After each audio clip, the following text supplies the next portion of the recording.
sendiri. Mari kita baca sama-sama di dalam bagian ini. Ada dua bagian yang ingin kita baca sama-sama. Di dalam Yohanes 3 ayat yang ke-16. Boleh kita baca kuat-kuat? 3, 2, 1. Karena begitu besar kasih Allah akan dunia ini, sehingga ia telah mengaruniakan anaknya yang tunggal, supaya setiap orang yang percaya kepadanya tidak binasa, melainkan beroleh hidup yang kekal. Bagian ini dulu yang perlu kita perhatikan. Bagian ini selalu menjadi bagian yang kalau di dalam celebration Natal ada pembacaan ayat-ayat nubuatan. Pasti ayat ini pasti selalu muncul.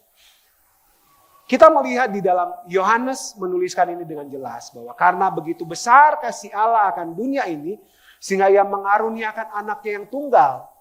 Jadi kehadiran Kristus di palungan Bethlehem buat saya dan saudara didasari oleh yang namanya kasih. Didasari oleh yang namanya kasih. Kasih tahu kiri kanan saudara. Kasih.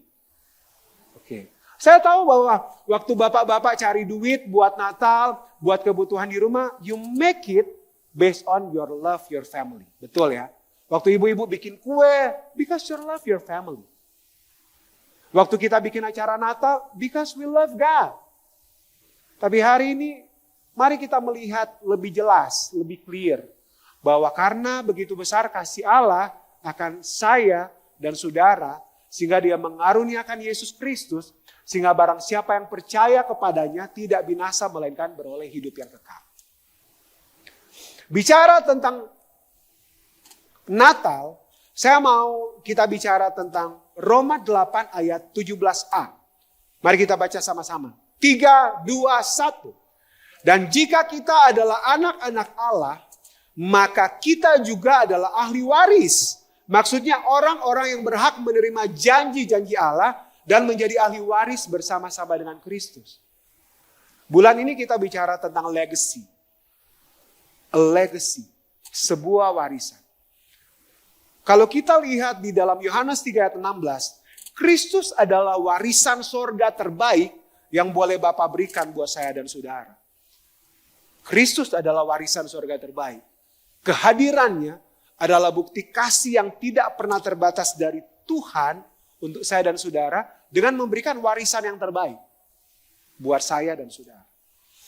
Tapi Paulus berkata di dalam kitab Roma bahwa kita, kalau tadi Yohanes bilang setiap orang yang menerimanya diberikan kuasa supaya orang yang percaya kepadanya tidak binasa melainkan beroleh hidup yang kekal. Roma bilang bahwa setiap kita yang menjadi anak, maka kita juga adalah ahli waris. Kristus adalah warisan sorga buat kita. Tapi ketika kita hidup di dalam Dia, percayalah bahwa kita terafiliasi di dalam Dia menjadi dua hal. Menjadi warisan sorga untuk orang yang belum mengenal Kristus, tapi juga menjadi bagian yang akan menerima warisan sorga di dalam diri kita. Warisan sorga bicara tentang Kristus. Tapi Paulus bilang waktu kita menjadi anak, maka kita terafiliasi di dalam warisan itu. Kita menjadi warisan sorga untuk menyampaikan kasih kepada orang. Tapi kita pun menerima bagian di dalam warisan itu. Semua kebaikan dari sorga yang Tuhan berikan lewat Kristus di dalam Natal. Hari ini, dari dua konteks firman Tuhan ini, kita melihat dengan jelas tentang Kristus itu sendiri. Dan saya mau kita merenungkan dua warisan Natal yang kita akan renungkan sama-sama di momen ini. Berkaca dari beberapa tokoh Alkitab. Jadi ada dua warisan Natal yang saya ingin bagikan hari ini buat kita. Nggak lama kita akan belajar sama-sama. Warisan yang pertama, kalau saudara baca di dalam Lukas 1. Lukas 1, sepanjang Lukas 1 itu saudara akan ketemu dengan cerita yang namanya Elisabet dan Sakaria. Kemudian ada cerita tentang malaikat Gabriel yang datang kepada Maria.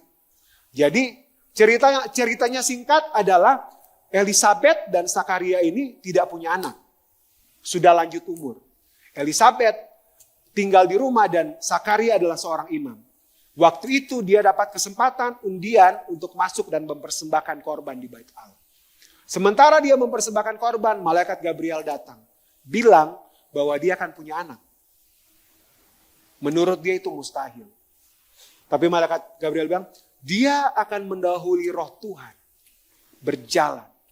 Memulihkan hati bapak-bapak kepada anak-anak. Berjalan di dalam pengurapan Roh Kudus sejak dia ada di dalam kandungan. Zakaria. Zak. Tapi selanjutnya, waktu dia pulang, karena dia nggak percaya, malaikat bilang kamu akan jadi bisu, kamu nggak akan bisa ngomong, sampai hari pembuktian itu tiba. Akhirnya dia pulang ke rumah, tiba waktunya Elizabeth mengandung, 5 bulan Elizabeth nggak mau keluar rumah. Dia bilang, saya nggak mau keluar rumah. Kalau saudara baca, dia bilang, dia nggak keluar rumah 5 bulan. Tapi dia bilang, Tuhan telah menghapus aibku sebagai seorang yang mandul. Bulan ke-6, malaikat Gabriel datang kepada Maria. Menyampaikan pesan bahwa Maria akan mengandung. Setelah Maria mendapatkan pesan, dia dinaungi oleh Roh Kudus dan dia mengandung. Maria, waktu itu Gabriel bilang, sepupumu Elizabeth mengandung juga udah 6 bulan. Maria mengambil keputusan pergi mengunjungi Elizabeth. Dan this is the part yang akan kita baca. Di dalam Lukas 1 ayat 38 dan 39 dan 40, 41 berkata seperti ini. Beberapa waktu kemudian berangkatlah Maria dan langsung berjalan ke pegunungan menuju sebuah kota di Yehuda. Di situ ia masuk ke rumah Zakaria dan memberi salam kepada Elizabeth. Dan ketika Elizabeth mendengar salam Maria, melonjaklah anak yang ada di dalam rahimnya. Dan Elizabeth pun penuh dengan Roh Kudus. Poin yang pertama, warisan Natal yang ingin saya bagikan buat kita semua adalah revival is a legacy across family. Kebangunan rohani adalah warisan ilahi yang harusnya terjadi di dalam setiap keluarga saya dan saudara di dalam momen ini. Elizabeth dan Maria punya hubungan kekerabatan sebagai sepupu. Dan yang uniknya di ayat ini, kalau saudara baca di dalam pasal 1 ayat yang ke-15, dia bilang, malaikat ini bilang ke Zakaria, anak itu akan dipenuhi dengan Roh Kudus sejak dari dalam kandungan. Dan di dalam bagian ini, ayat 41, waktu Elizabeth mendengar salam dari Maria, melonjaklah anak di dalam rahimnya dan Elizabeth pun penuh dengan Roh Kudus. Apa yang mau kita belajar dari sini? Bahwa revival will happen to every family yang mengalami warisan Natal. Tapi ada satu catatan yang ingin saya bagikan buat saudara-saudara hari ini. Kita selalu melihat, kita selalu berdoa, revival will come to the next generation, to the young people. Tapi hari ini saya mau kita melihat poin ini. Bahwa revival across the family nggak terjadi buat anak-anak saja. Tapi buat orang tua. Maria dan Elizabeth, mereka mengalami kebangunan rohani. Tapi di dalam janin mereka, ada Yesus dan Yohanes Pembaptis yang mengalami kebangunan rohani. Hari ini, saya mau bilang kepada saudara-saudara, kebangunan rohani di dalam keluarga, gak cuma milik generasi muda. Tapi orang tua harus terlibat di dalam kebangunan rohani. Minggu lalu waktu saya ada di Bali, pagi saya gereja di FGF Kuta, sore saya diajak gereja di satu gereja oleh teman saya, namanya The Throne Church. Gerejanya gereja modern, lighting, cafe, dan lain-lain. Tapi di dalam gereja itu saudara tahu, 80% itu orang tua. Dan mereka menari, memuji Tuhan seperti anak-anak muda. Hati saya tergerak waktu itu, waktu ngobrol dengan gembala mereka. Saya tahu Tuhan lagi bekerja buat orang-orang tua juga. Kita nggak boleh mengesampingkan mereka. Ketika kita fokus dengan anak-anak muda, ada orang tua yang perlu Tuhan di rumah kita. Mama saya umur 72 tahun. Saya tahu orang tua di sini 60 tahun terakhir masuk 70 tahun. Mereka survive dengan pikiran mereka, kesendirian mereka. Kadang-kadang mereka sudah mulai merasa tidak berharga, tidak berdaya. Teman-teman mereka sudah mendahului mereka, meninggal. Dan mereka mulai sendiri. Mereka perlu revival di dalam keluarga. Warisan Natal yang kita miliki, kalau kita lihat dari Maria dan Elizabeth, revival comes tidak hanya untuk kita yang muda, tapi mereka juga perlu. Karena kegerakan ini perlu berjalan bersama. Kegerakan ini perlu berjalan bersama. Makanya waktu Dr. Lukas menulis kembali di dalam kitab Kisah Para Rasul, waktu dia menulis di dalam Kisah Para Rasul, kutipan dari Nabi Yoel, dia bilang gini, tetapi itulah yang difirmankan Tuhan dengan perantara Nabi Yoel, akan terjadi pada hari-hari terakhir, demikianlah firman Allah, bahwa aku akan mencurahkan rohku ke atas semua manusia, maka anak-anakmu laki-laki dan perempuan akan bernubuat, dan teruna-terunamu akan mendapat penglihatan-penglihatan, dan orang-orang tuamu yang tua akan mendapatkan mimpi. I think semua bagian di dalam gereja Tuhan harus bersama-sama menikmati kebangunan rohani. Kebangunan rohani gak cuma sekedar kita melihat mereka datang lompat-lompat, nangis-nangis di gereja.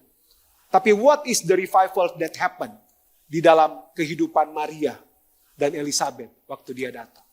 Mari kita lihat ini. Revival yang terjadi dari sisi Elizabeth.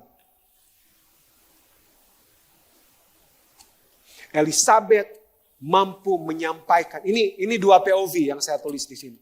Saudara boleh lihat dua POV ini. Dari sisi POV Elizabeth, dia bilang gini. Lalu berseru dengan suara nyaring, diberkatilah engkau di antara semua perempuan, dan diberkatilah buah rahimmu. Siapakah aku ini sampai ibu Tuhanku datang mengunjungi aku? Sebab sesungguhnya ketika salammu sampai kepada telingaku, anak yang ada di dalam rahimku melonjak kegirangan, dan berbahagialah ia yang telah percaya, sebab apa yang telah dikatakan kepadanya dari Tuhan akan terlaksana.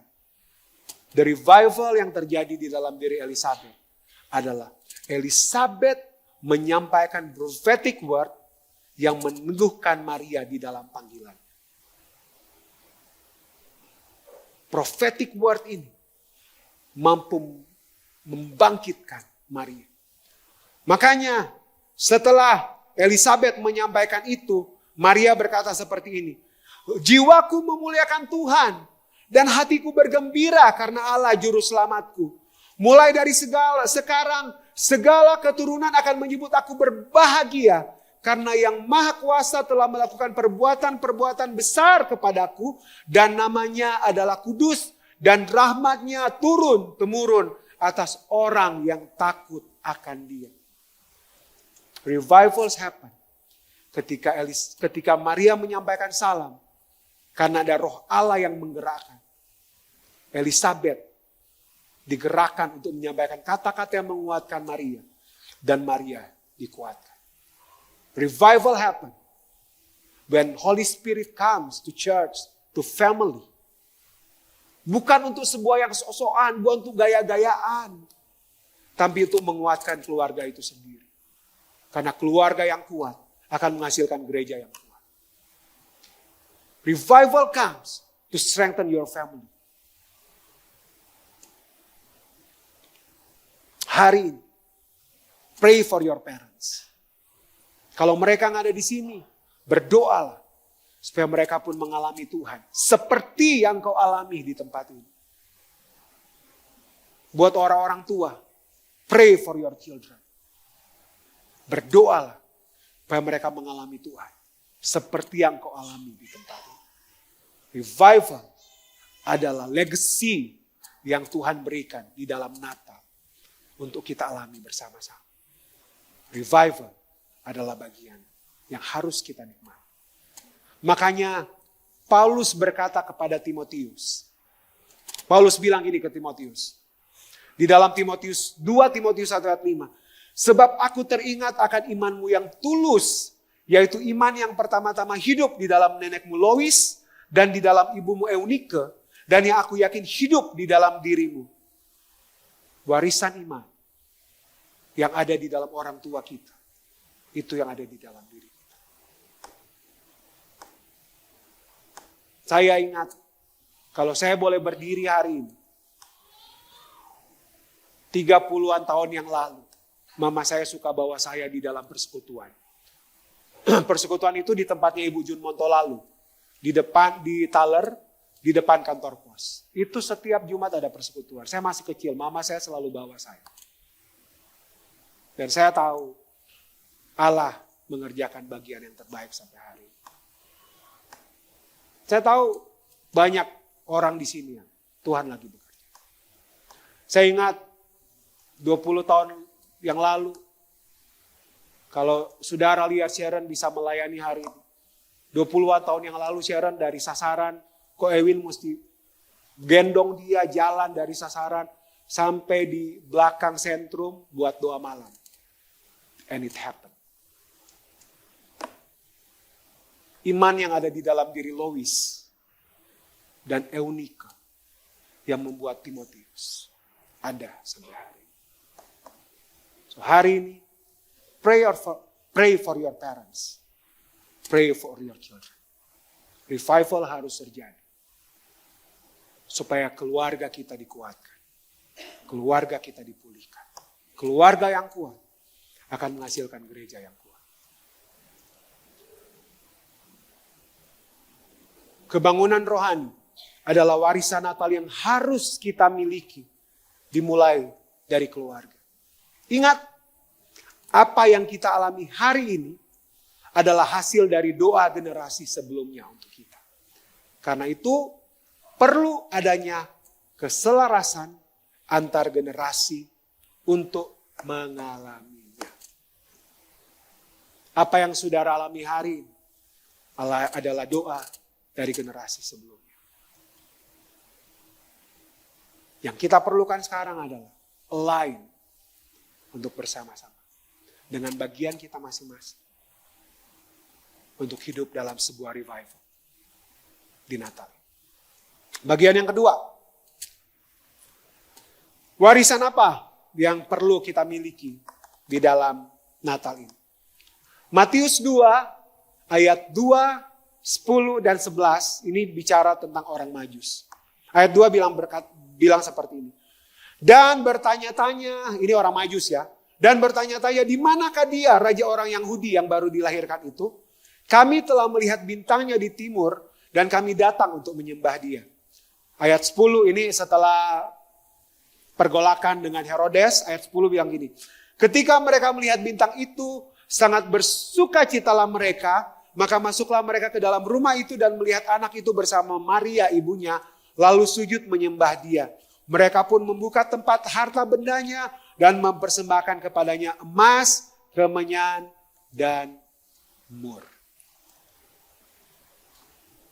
Orang Majus adalah satu cerita spesial yang ditulis oleh Matius di dalam proses kelahiran Yesus. Walaupun kalau saudara baca Matius ini, orang Majus ini datang kepada Yesus yang bukan lagi sebagai bayi, sebagai anak. Karena menurut penelitian itu sudah melewati masa sekitar 2 tahun. Kalau gembala-gembala di padang datang menemui Yesus dalam posisi sebagai bayi di palungan. Tapi orang Majus datang dalam posisi sebagai anak di rumah yang berusia sekitar 2 tahun. Karena waktu itu Herodes gak bisa dapat Yesus, akhirnya dia membunuh semua anak yang berusia di bawah 2 tahun. Oke, mengapa orang Majus? Itu yang menjadi pertanyaan. Apa di balik orang Majus ini? Orang Majus, menurut tradisi Yahudi, mereka disebut sebagai Gentile, bangsa kafir, orang yang tidak mengenal Allah, Mereka datang dari timur, dari Persia. Tapi yang uniknya adalah mereka tahu tentang Mesias itu. Mereka lihat bintang dan mereka tahu this is the sign bahwa Mesias itu lahir di Bethlehem. Mengapa mereka? Saya membaca satu artikel sejarah dan ada satu poin yang saya dapat. Saudara tahu, orang Majus ini datang dari Persia dan ternyata 600 tahun sebelum kelahiran Yesus ada seorang anak muda yang luar biasa yang dibuang bersama dengan bangsa Israel di Babel, namanya Daniel. Dan di dalam Daniel 2 ayat 48, Daniel dipercayakan sebagai head of the wise men pada saat itu. Kalau saudara baca Daniel 2 ayat 48, Daniel diberikan kepercayaan sebagai kepala dari orang-orang bijaksana pada waktu itu. 600 tahun sebelum kelahiran Yesus, Daniel dibuang di Babel. Saudara, 600 tahun sebelum kelahiran Yesus, Allah telah mengambil satu inisiatif supaya mereka mewakili bangsa di luar Yahudi untuk datang menyembah Yesus. Luar biasa. Nggak pernah terpikir oleh siapapun. Bangsa Israel melewati 400 masa kekelaman dari Maleaki sampai ke Matius. Tapi 600 tahun sebelum itu, Allah telah mengambil inisiatif untuk mempersiapkan a calling from all nations to worship God. Mereka mewakili bangsa di luar Yahudi untuk datang menyembah Yesus. Warisan yang kedua yang kita pelajari hari ini. Worship across the nation is the legacy of Christmas. Makanya waktu malaikat-malaikat bilang ke gembala-gembala, jangan takut. Sebab kesukaan besar bagi seluruh dunia. Seorang anak telah lahir. Nggak cuma buat bangsa Yahudi. Nggak cuma buat gereja Tuhan. Nggak cuma buat saya dan saudara. A calling to worship adalah panggilan buat dunia untuk datang menyembah Dia. Makanya kitab Wahyu berkata ditutup dengan segala bangsa akan mengaku, segala bangsa akan berlutut, dan setiap lidah akan mengaku bahwa Yesus adalah Tuhan. A legacy of Christmas is a calling to worship across the nation. Warisan Natal adalah panggilan kepada semua bangsa untuk boleh datang menyembah Tuhan. Dan ada satu cerita yang saya mau bilang buat saudara tentang penyembahan. Saudara tahu, kata penyembahan pertama itu muncul ketika Abraham akan mempersembahkan Ishak. I will go to that mountain and worship God di Bukit Moria. Itu kata penyembahan pertama. Tidak ada tari-tarian, tidak ada nyanyian, hanya sebuah ketaatan dari seorang ayah yang mempersembahkan anaknya. Itu penyembahan. Di Gunung Sinai, Musa bertemu muka dengan Tuhan. In a deep worship. Dalam sebuah keintiman. Mendengar Tuhan bicara. 10 hukum untuk bangsa.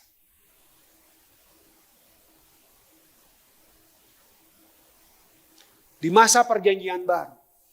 Ada bait Allah di Yerusalem. Untuk bangsa-bangsa di sekitar itu. Datang untuk menyembah Tuhan. Tradisi pelajaran bangsa Yahudi, mereka tahu bahwa gunung adalah a place for them to meet and have an intimacy with God. Gunung adalah tempat mereka akan ketemu dengan Tuhan. Yerusalem adalah tempat mereka untuk bertemu dan celebrate tentang Tuhan. Tapi worship across the nation. Waktu Tuhan Yesus ketemu dengan perempuan Samaria di sumur Yakub. di dalam Yohanes 4 ayat 20 sampai 24. Dia bilang seperti ini. Yohanes 4 ayat 20 sampai 24 dia bilang seperti ini. Nenek moyang kami menyembah di atas gunung ini. Tetapi kamu katakan bahwa Yerusalemlah tempat orang menyembah. Itu kata perempuan. Kata Yesus kepadanya, percayalah kepadaku hai perempuan. Saatnya akan tiba. Bahwa kamu akan menyembah Bapa bukan di gunung. Dan bukan juga di Yerusalem. Kamu menyembah apa yang tidak kamu kenal. Kami menyembah apa yang kami kenal. Sebab keselamatan datang dari bangsa Yahudi. Tetapi saatnya akan datang dan sudah tiba sekarang. Bahwa penyembah-penyembah benar akan menyembah Bapa dalam roh dan kebenaran. Sebab Bapa menghendaki penyembah-penyembah demikian. Saudara, penyembahan ketika Yesus hadir. Berubah dari gunung, dari Yerusalem. Yesus bilang, perempuan ini bilang, dulu nenek moyang kami menyembah di gunung karena dia tahu. Abraham bertemu dengan Allahnya di gunung. Musa bertemu dengan Tuhan di gunung. Dan dia bilang di Yerusalem. Gunung bicara tentang apa? Bicara tentang pola. Yerusalem bicara tentang tempat. Tentang sebuah aturan dalam penyembahan. Tapi worship sebagai warisan Natal yang harus kita nikmati hari ini adalah penyembahan yang mengatasi semua batasan tersebut. Hari ini, makanya itu saya bilang tadi, thank you for the song. Dari tadi malam sampai tadi pagi saya merenungkan ini. Saya ingat sebenarnya part ini adalah part yang Pastor Yoksin sama Kak Ewin sempat sharing waktu kita mau acara ulang tahun. Worship is not only about song, about music. Tapi tentang sebuah pemberian yang kita lakukan. Makanya saya selalu bilang ke anak-anak praise, waktu yang kalian berikan buat ngulik lagu selama 1 minggu, that's your worship. Ketaatan kalian datang jam 9 buat doa, that's your worship. Semua hal yang kita lakukan dalam kehidupan kita di dalam rumah, that's your worship. Penyembahan kita kepada Tuhan. Panggilan untuk penyembahan adalah sebuah warisan Natal yang merupakan inisiatif dari Allah sendiri. Saudara bayangkan, 600 tahun sebelum kelahiran Yesus, Allah telah merancang sebuah chaos yang terjadi. Bangsa Israel dibuang ke Babel. Tapi ternyata dalam chaos itu ada satu rencana Tuhan. Daniel menceritakan tentang Mesias yang akan datang kepada orang Majus. Allah yang mempersiapkan semuanya. Merubah penyembahan dari aturan menjadi sebuah kerinduan. Dari pola menjadi ketaatan.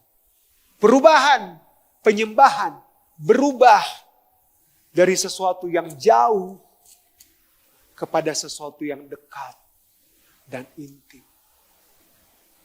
Makanya orang Majus membutuhkan waktu berhari-hari.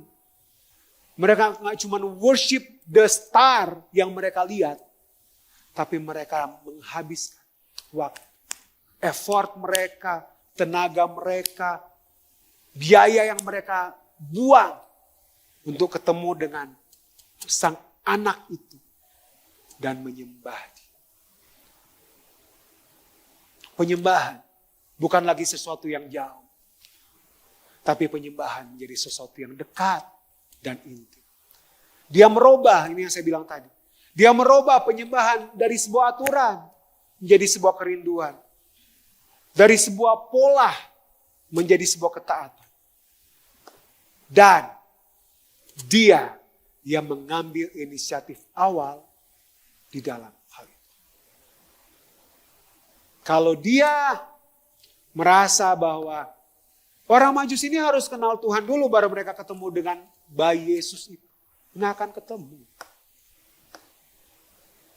Makanya Paulus bilang, ketika pun kita masih berdosa, dia telah mati buat kita.